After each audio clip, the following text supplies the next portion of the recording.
អោខេត្តសៀមរាបរៀបឋានអសត់កាខ្ញុំពុទ្ធពតការបាត់ដំបងដកចិត្តមិនរួយគួយគិតគេងសង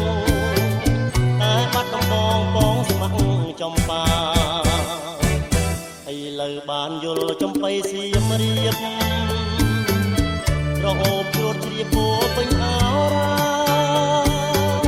ទ្រូងបងបានស្បាយពីរឿងស្នេហា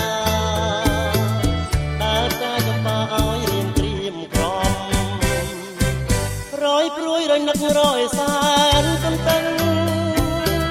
ពុំឃើញដំណឹងដើររៀមផ្ដាប់ដាំ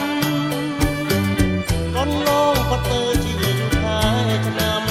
តើឲ្យទ្រាំចាំដេចទៅពេលនេះចំបៃសៀមរាបបងអើយមានតែអ្នកឲ្យព្រះលោកតម្រូវជួយផងប្រន់ឲ្យបងបានរួមនៅជាគ្នាតទៅនឹងចំបៃ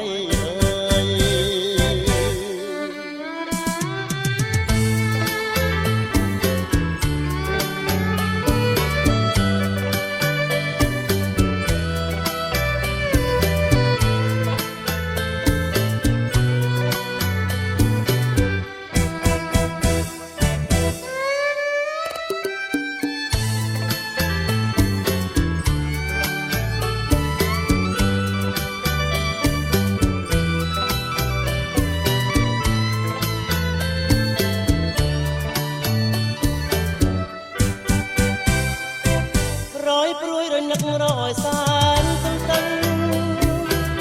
ពុំឃើញដំណឹងដើររៀមផ្ដែផ្ដាំ